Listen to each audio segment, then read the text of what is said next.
Hello again, everyone. Once again, I am Zeri, Persian pen name on AO3. I am in week. What the hell week is it?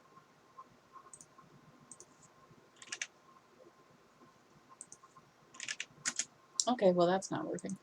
I'm here to read stories to you. I think we're in week 6, 5 or 6. Sounds right. Uh, what did I do this week? Work. Lots of work. So much work. Like, it wasn't busy, but it was unpleasant. Just unpleasant people at work this week. So, I do a customer service type position. Yeah, always fun to work with the public in Texas. So that's why my face is still all red and broken out because I'm still wearing a mask at work 40 hours a week. Um, anyway, so we're week 5 or 6. I still have not noticed any face or voice changes. Um, Let me know if you have. Getting kind of shaggy. It's time to probably go and get my hair trimmed again.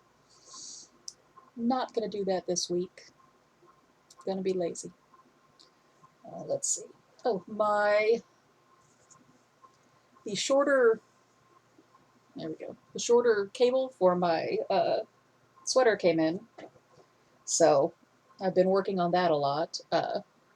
Having the shorter needle really, really helps. It makes it, I don't spend so much time just moving the stitches along the needle, so, which means a lot more of my knitting time is actually spent making stitches, so it goes a lot faster. So I'm almost done with the body of this sweater. Like, I'll finish it. If not by Friday, then at least by Tuesday. Like, depending on how much I end up working on it, like I might just pop on a movie or something and then just bang it all out tonight. Or I might sit on it until work again. But here again is the front. And it keeps going till the end. So it's got one more, yeah, here we go. 1 and a quarter more repeats done, and that'll be it. I've got, yeah, here we go. I'm working on the orange, and then there'll be another blue, green, purple, orange, and that'll be it. And then the ribbing.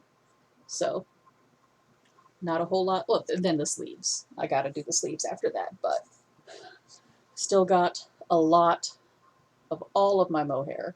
So, I may end up having to figure out something else to do with those. Um, Maybe I should close that door. I can hear my mother-in-law.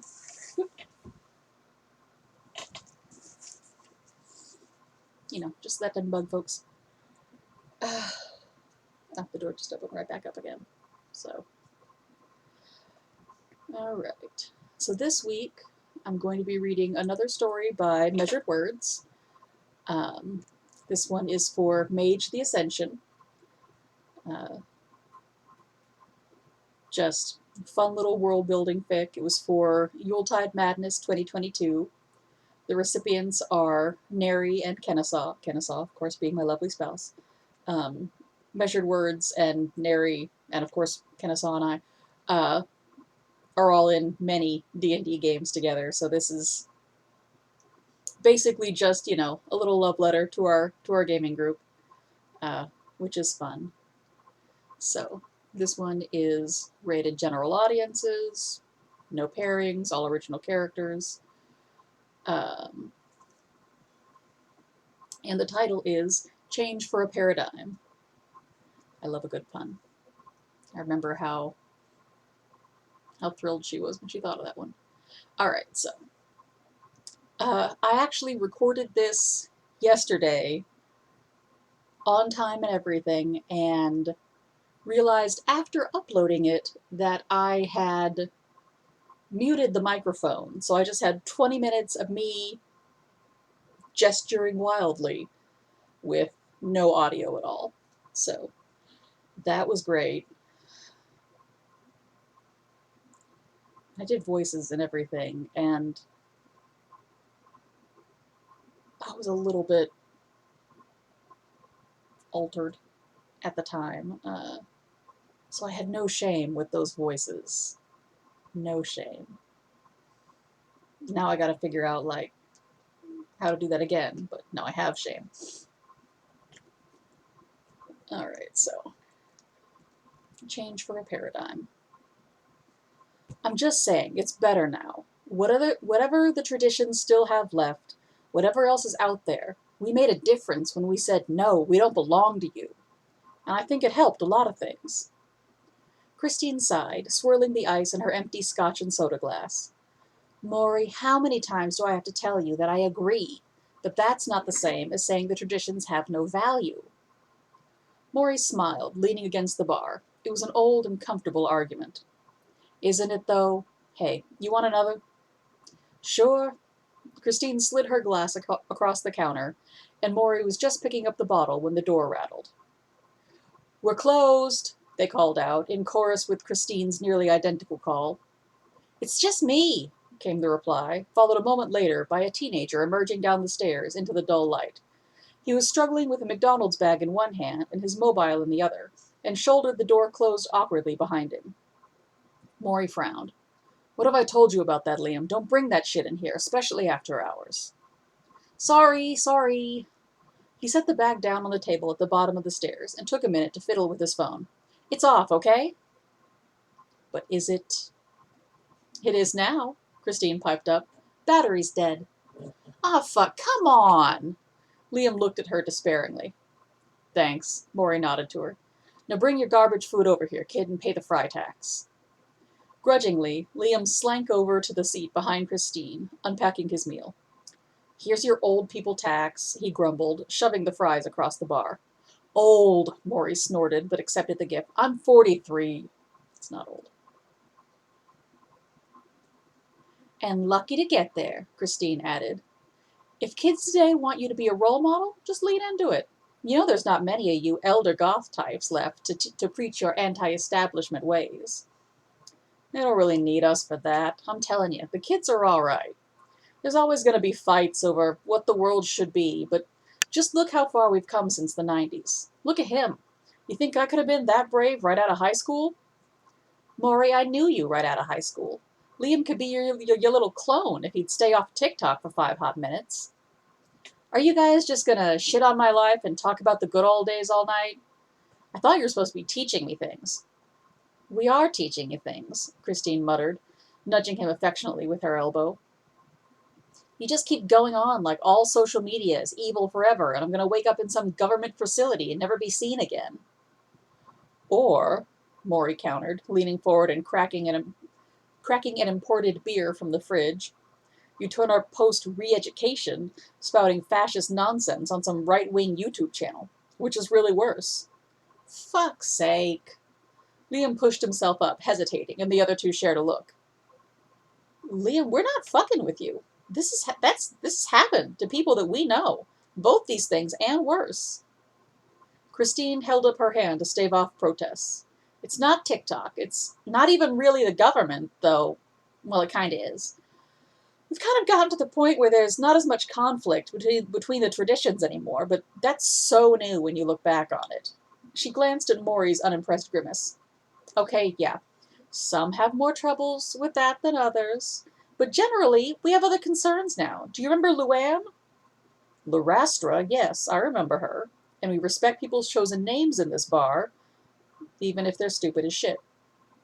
Christine smirked. That's not what respect looks like, my dear. She was an old hippie. Actually old. Came out of the 70s New Age stuff, crystals and psychedelics and all that. She had this coexist bumper sticker on her car, and we used to give her so much shit for it. It's really so much better now. I think even the technocracy has less bite. That's the nature of things. Change, decay. All power breaks down eventually. Christine, okay, I'll stop. I'm not saying they're not powerful and dangerous. I'm just saying they've lost some bite. I'll leave it at that. The TikTok thought police. It's not just TikTok. Maury was speaking now, spinning the beer bottle between their hands. And they're not just the police. They're the thought judges, juries, and executioners. When we say they want to control your thought, we don't just mean what you're thinking about, though that is part of it. It literally is about how you think, the way your mind works. Not just what you're willing to accept as true, but what you are capable of believing is possible in the world.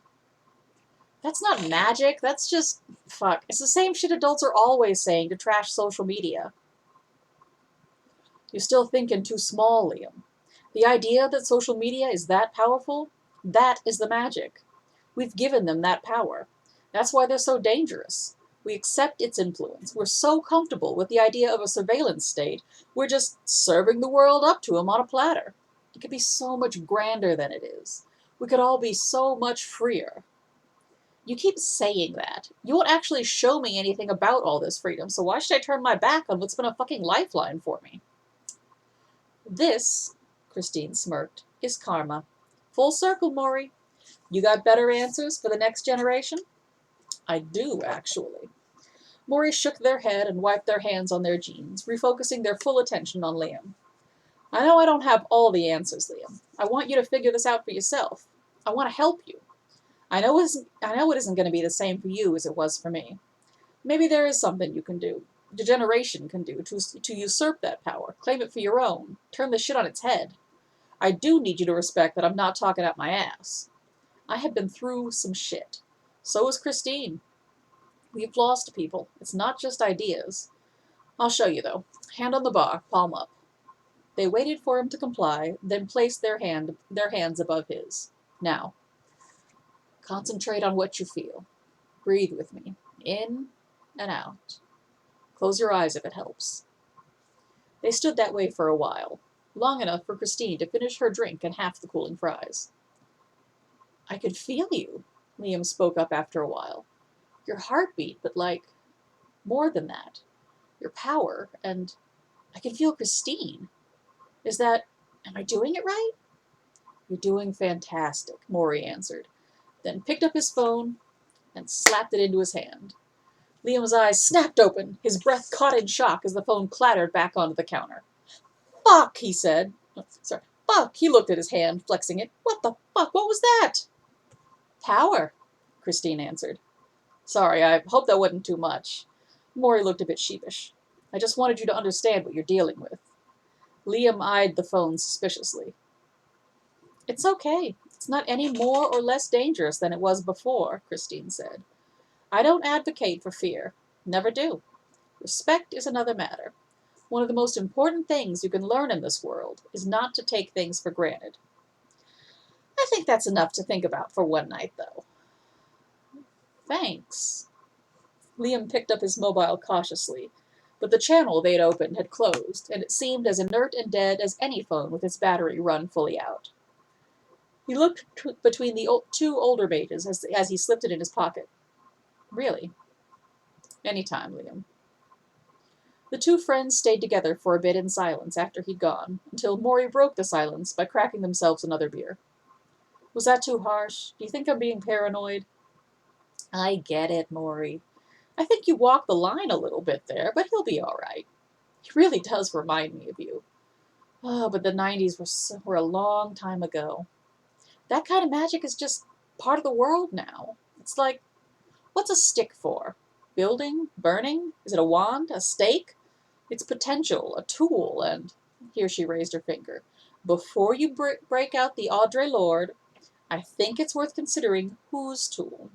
I meant what I said about the technocracy.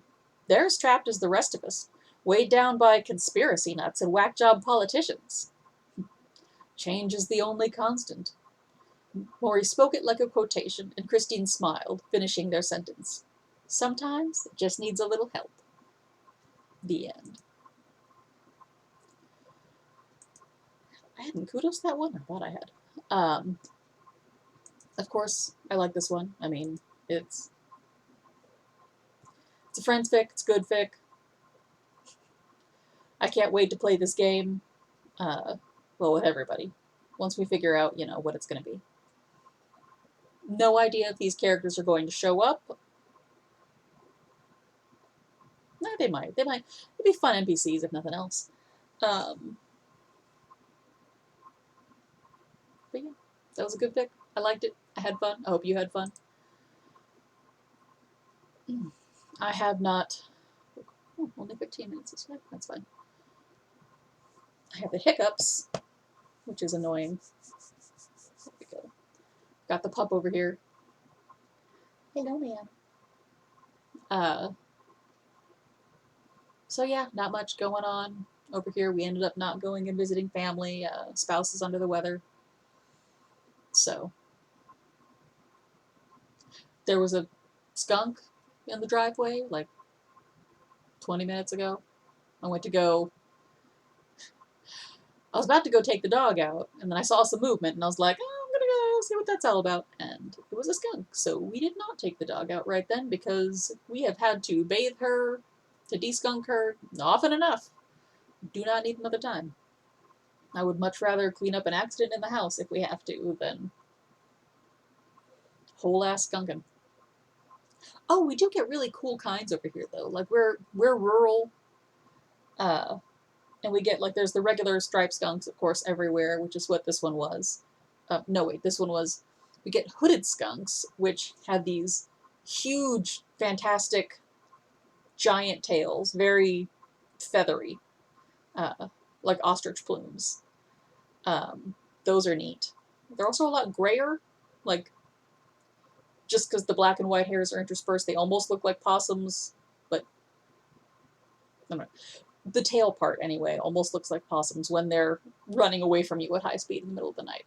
Um, and then the other day, when we were driving into town, we saw a spotted skunk, which I thought was really neat. I hadn't seen one of those before. So now we know we have all three kinds. That was actually pretty, yeah, that was pretty close to the ranch, too, so we have a lot of wildlife. I like our wildlife. Um, and that's all I've got going for today. So I will see you all next week. Bye.